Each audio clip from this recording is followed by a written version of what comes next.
Right, well, a lot of landlords seem to think that if their property doesn't need an HMO licence, they don't need to worry about anything. That's not true.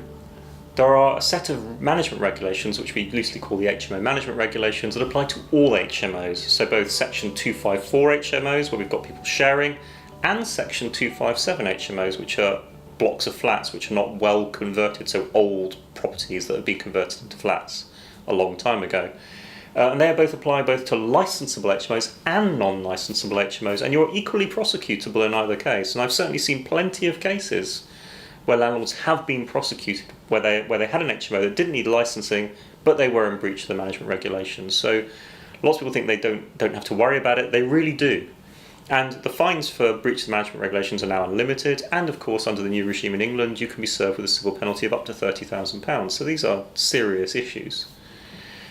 So the management regulations require you to have an electrical safety check in your property. They require you to have a sign up in the property giving the landlord's name and contact details. That's one that is regularly and routinely breached. They require the property to be fire safe. They require the property to be generally safe, particularly in regard to falls downstairs or falls out of windows. And they require the property to be kept clean, and also for the front and back garden areas to be kept clean. And they require there to be reasonable waste management provisions in place. They do other stuff, but that's the sort of core issues. It's really easy for landlords to breach, and it's important to bear in mind that landlords seem to think they should get a warning. That is not true. The local authority can rock up at your property on any day of the week and say, this does not meet the management regulations, and we are going to prosecute you as a result. So one of the key things I always say to people about this is HMO management is different from non-HMO management. Non-HMO management is reactive in nature. It doesn't mean it's bad. It just means that generally speaking you wait for a tenant to report something to you and you fix it promptly. And provided you do so, all is well and good. If you're managing an HMO, you can't do that. The tenant might not report it to you. They might go straight to the local authority, who might turn up and then prosecute you for the management regulations. So you need a much more active management plan. You need to actually have a clear plan in place for regularly visiting the property.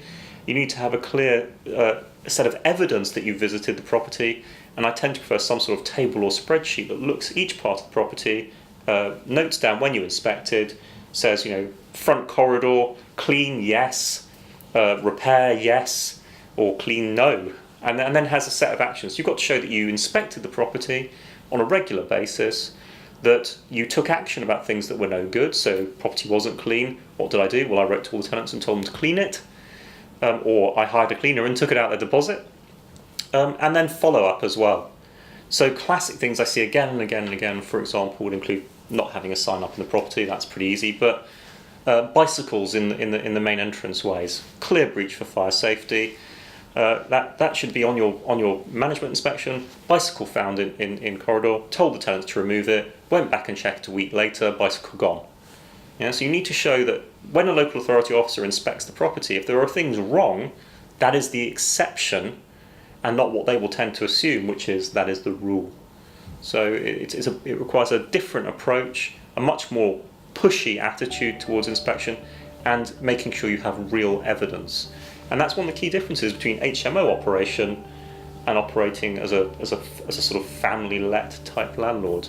And of course that's why HMOs command a higher rent as a rule. So there's a risk-reward ratio, but this is why I often say don't dabble in HMOs. You have to do them differently, you have to do them more positively and be more assertive in their operation.